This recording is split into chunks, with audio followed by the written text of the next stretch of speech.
Hi, and welcome to Viewmaster Travels. I'm Dave, and it's my goal to visit all the locations from my vintage Viewmaster collection. Today it's Reel 136, Washington, D.C.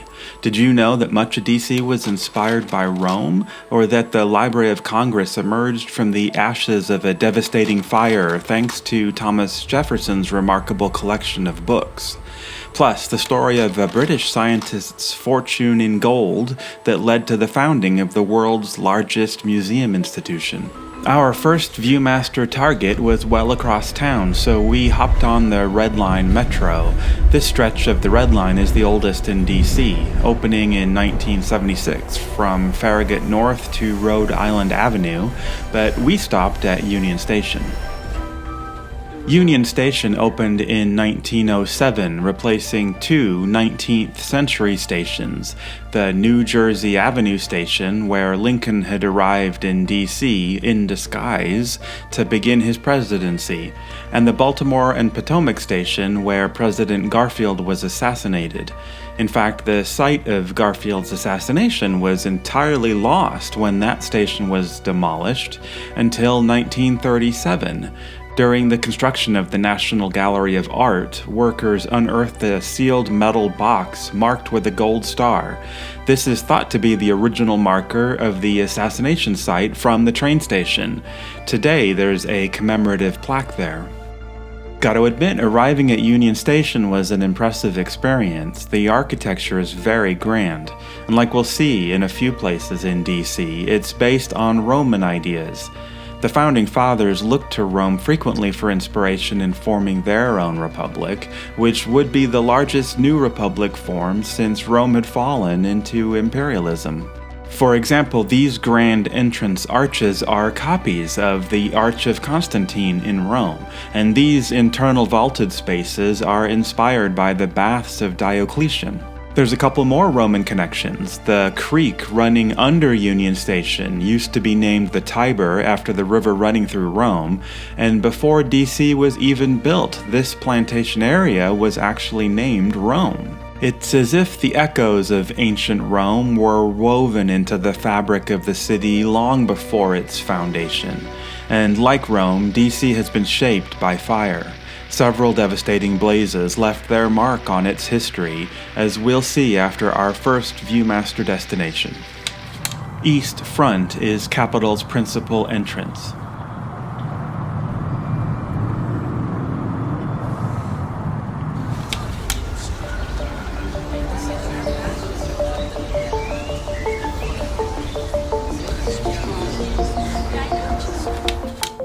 From Union Station, it's a quick walk south to the Capitol, and it's a very imposing building. The Congress House was the first thing planned for the new federal district of Washington, and even though the building wasn't finished, the government started using it in 1800. The original design was even more Roman than what we see today. The original dome was smaller, based on the one in the Pantheon, and the columns, pediments, and long central staircase are based on Roman temple designs. But the Roman influence doesn't end there. These pediment sculptures, named Progress of Civilization, show a downtrodden Native American, and it's based on a Roman bronze sestertius coin showing a defeated native, which represented Rome's dominance over the savages, and is mirrored in the U.S. Capitol, reflecting the narrative of dominance the U.S. used to justify its expansion. However, one Roman inspiration affected the very core of the American language. Did you ever wonder why this building is spelled Capitol? When Pierre L'Enfant designed the city, he put the Congress House on the highest point, Jenkins Hill, and made it the center of the city. Thomas Jefferson thought the seat of American government needed a better name and called it the Capitol, named after the Capitoline Hill in Rome, which was the most important of the 7 hills of Rome, housed the Roman Senate, and was the seat of Roman government. Over time, Jefferson's Roman reference became the word used in American English to refer to all state legislature buildings, although capital C Capitol is used only for the one in Washington, D.C. The British tried to burn the Capitol down in 1814, along with the rest of the city. At a time when the founding of the country and the city were still living memory for many, this must have seemed like the end of the Republic. Yet from the ashes, institutions like our next destination would rise. Library of Congress.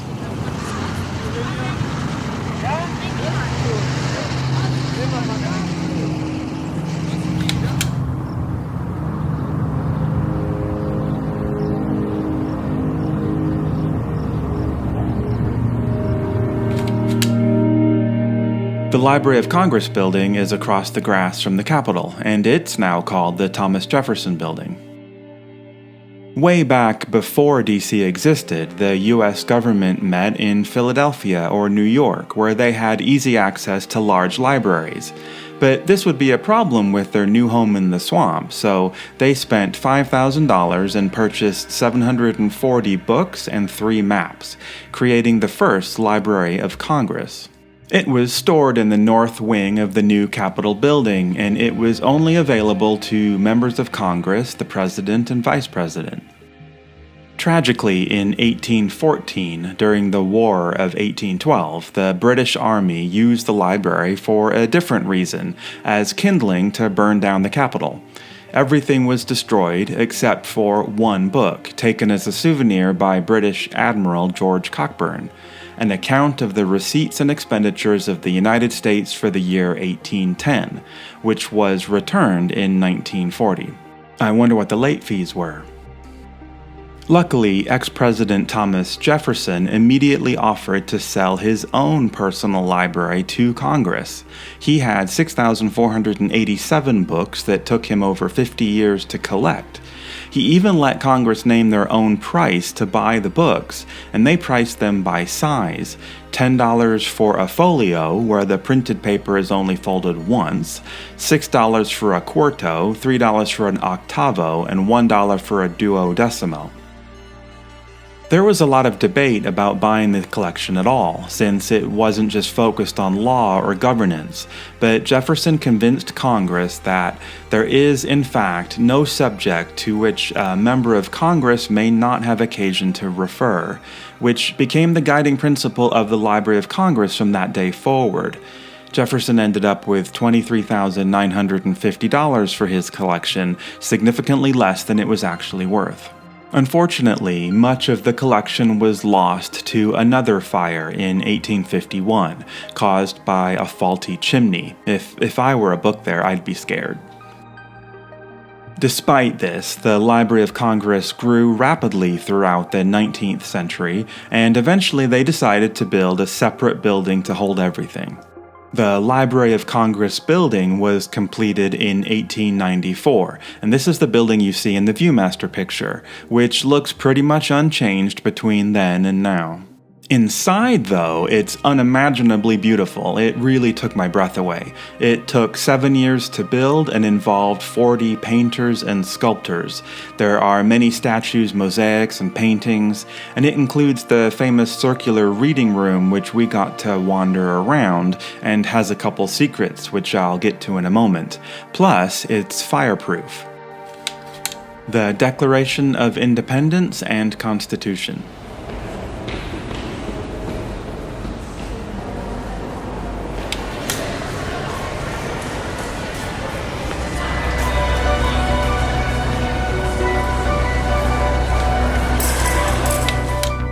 Okay, so here's where I learned something.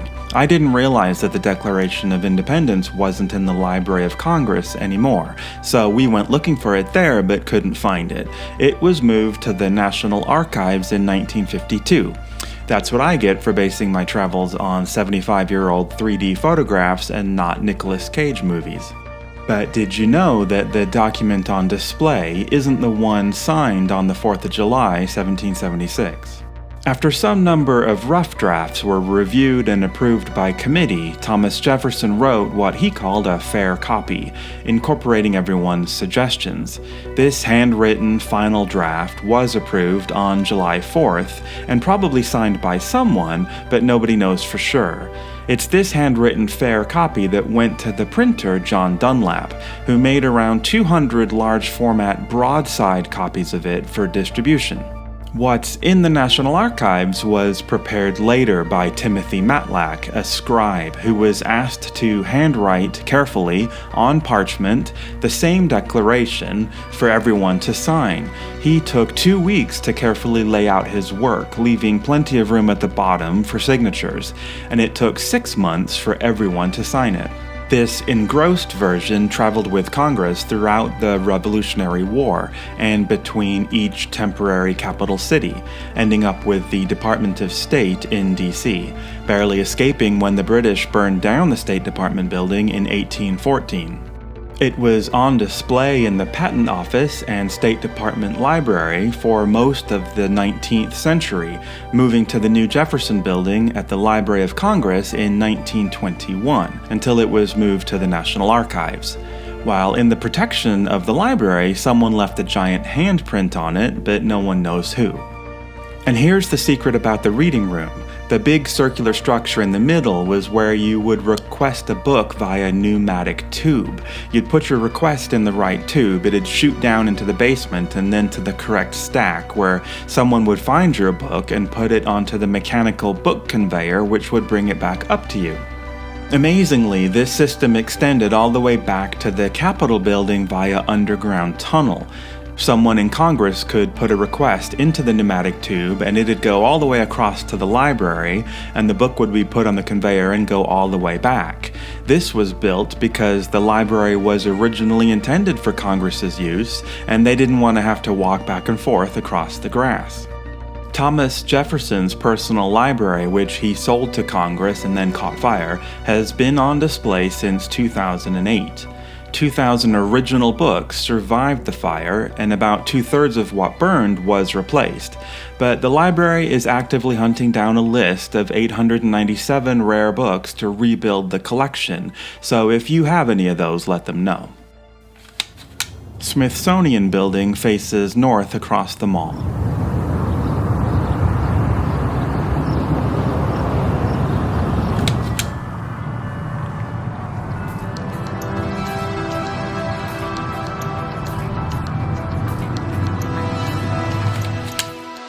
To many people, the Smithsonian museums are the entire reason to visit Washington, D.C. The building shown in the Viewmaster picture is here, right in the middle of the National Mall. This is the original Smithsonian Institute, which all began with a man named James Lewis Macy. James's parents were Elizabeth Macy and Hugh Percy, the British Duke of Northumberland, but they weren't married, so James had no right to his father's estate or title. He was upset by this, saying, "The best blood of England flows in my veins. On my father's side I am a Northumberland, on my mother's I'm related to kings, but this avails me not. My name shall live in the memory of man when the titles of the Northumberlands and the Percys are extinct and forgotten." James focused his life on scientific endeavors and did very well, eventually changing his last name to Smithson, his father's birth name. Under that name, he published 27 papers with the Royal Society of London, described a new mineral later named Smithsonite, and invented a better way of making coffee. But his family fortune was only available to him in trust intended for his nephew, the legitimate heir of Northumberland. So Smithson's will left the fortune to his nephew like was required, but he added a clause that if his nephew were to die with no heirs, that he'd bequeath the whole of my property to the United States of America to found at Washington, under the name of the Smithsonian Institution, an establishment for the increase and diffusion of knowledge among men. He'd never been to America and barely knew of Washington, but said that in this new country there would always be free thought and indefinite progress. Smithson died in 1829, and his nephew did die with no heirs. So, in 1835, Congress was informed that a scientist from England had left a vast fortune, amounting to almost 2% of the entire federal budget for the year, to a country he'd never seen. In fact, Aaron Vail, the American diplomat in London who conveyed the news, actually wrote that the will is in language which might induce a belief that the testator labored under some degree of mental aberration at the time it was made.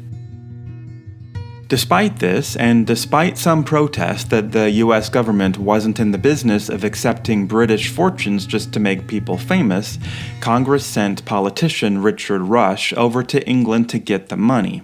Rush started a case in the British Chancery Courts, the first one ever opened on behalf of another country, and pushed it through with amazing speed.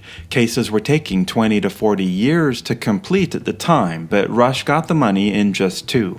He now had 104,960 gold sovereigns, plus 8 shillings and 6pence, as well as the rest of Smithson's belongings, which he packed into 11 crates, addressed them to the United States, and put them on the sailing ship Mediator bound for New York. The British sovereigns weren't legal tender in the US, so Rush melted them down at the Treasury and had them mint Golden Eagle coins. The last time they'd had enough money to bother doing this was 1804. In fact, if you ever find an 1838 $10 Golden Eagle, it's almost certainly Smithson gold. Congress took the gold and purchased 500 government bonds from the 2-year-old state of Arkansas, who soon spent the money and never paid it back. John Adams convinced Congress that at least the money was in the U.S. economy now and that they should still fund a Smithsonian Institution, and they agreed, but it took another 8 years to decide exactly what that should be. In 1855, Congress built the Castle, the first building on the National Mall. And you can tell from the guidebooks at the time that the purpose of the castle wasn't well defined. It had lecture halls, research facilities, an art museum, collections from expeditions, libraries, Smithson's personal stuff, and living quarters for visiting scientists. And in 1865, the building caught fire, caused again by a faulty chimney. The fire destroyed most of the building, the artifacts, and all of Smithson's scientific papers. The devastation was unimaginable. The Civil War was still raging, troops were stationed right outside the building, and again the future of the Institute, if not the entire Republic, must have seemed frighteningly uncertain. Lindbergh's Spirit of St. Louis, 1927.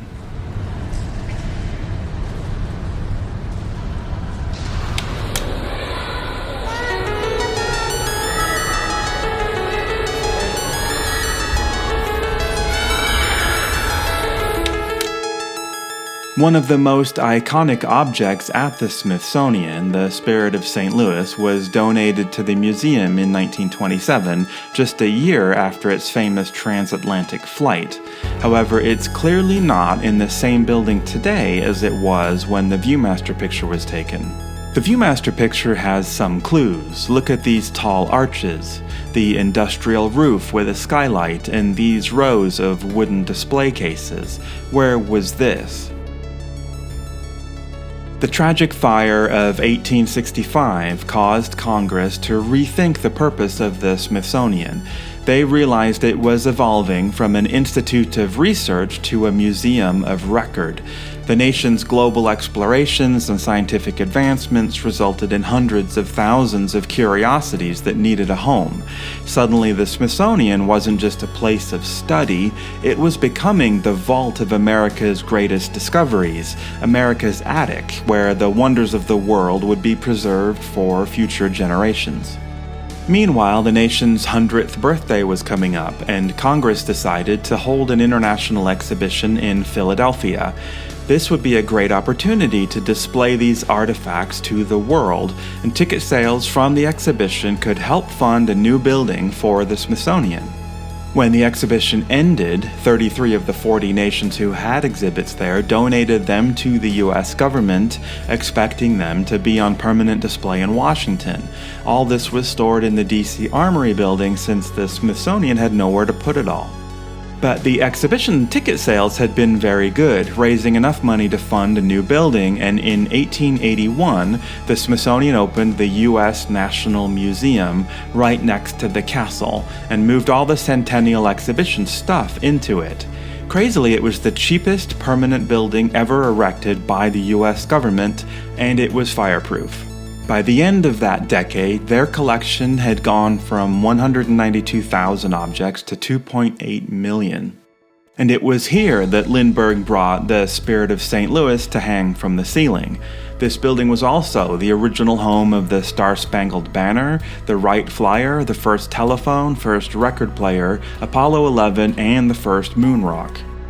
The artifacts in this building became the seeds of the collections in the Smithsonian's later expansions, including the Natural History, American History, and Air and Space Museums.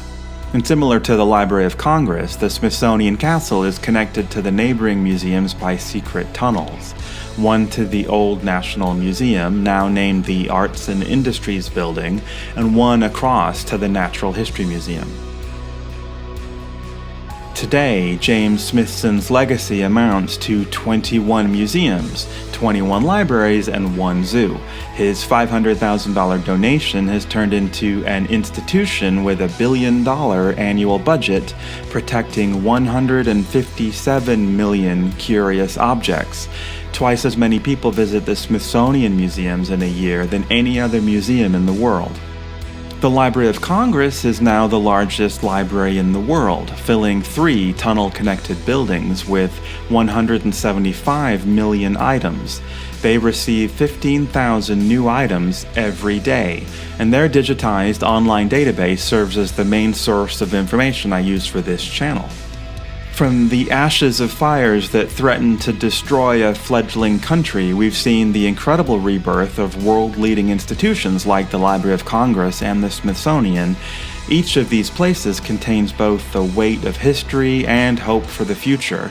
And if you ever visit Washington, D.C., hopefully you can explore these remarkable places. Well, that's it for this episode. Thanks for watching.